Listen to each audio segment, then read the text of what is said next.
kami atas nama pengurus Lajnah Basul Masail, pengurus wilayah NU Jawa Barat Nahdlatul Ulama di Pesantren Hidayatul Thalibin Indramayu telah merampungkan salah satu kegiatan rutin kita membahas persoalan-persoalan yang terjadi di masyarakat.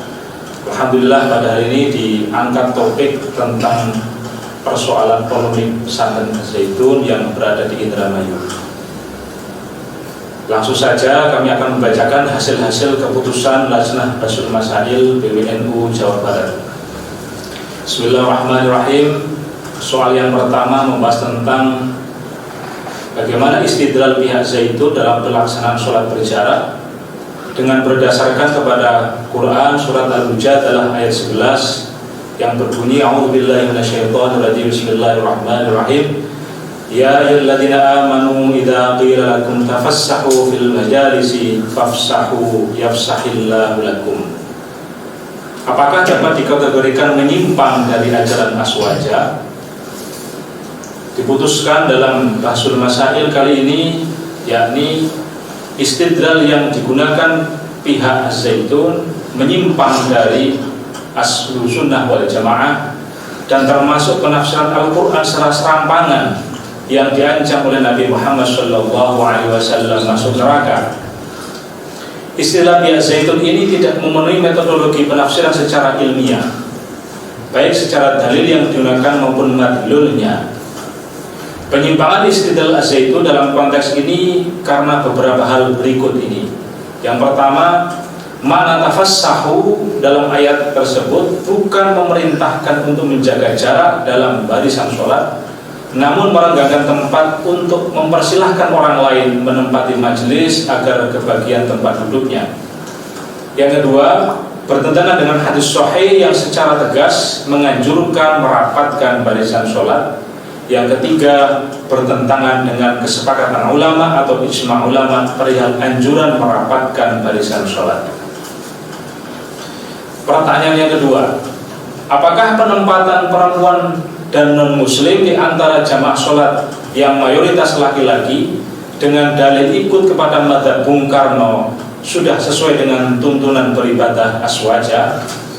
Diputuskan bahwasanya hal tersebut tidak sesuai dengan tuntunan beribadah Ahlussunnah wal Jamaah dan statement tersebut di atas hukumnya haram karena beberapa hal berikut ini.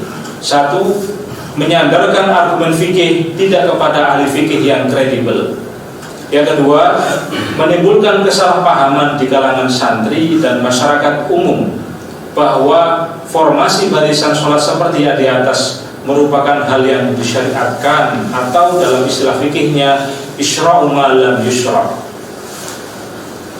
Pertanyaan ketiga, bagaimanakah hukum menyanyikan Hafenu Shalom Alahan, mengingat secara historis lirik tersebut kental dengan agama Yahudi, baik dari segi kemunculan dan penggunaannya?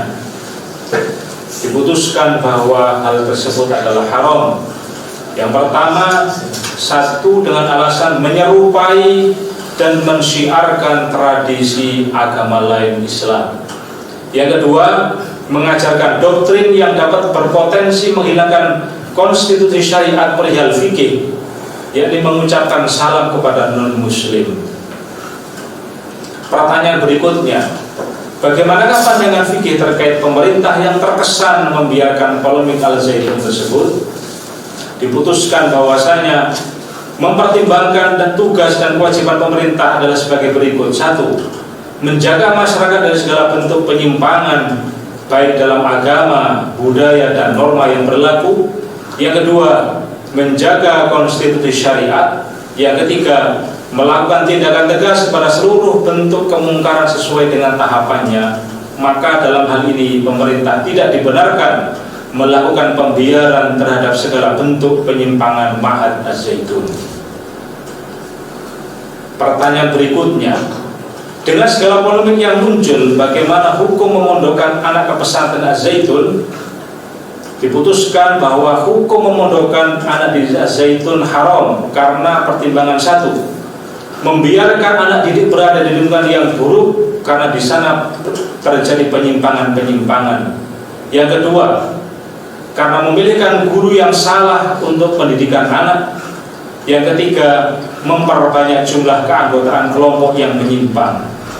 Karena kewajiban orang tua adalah memilihkan pesantren yang jelas sanad keilmuan serta masyhur kompetensinya di bidang agama.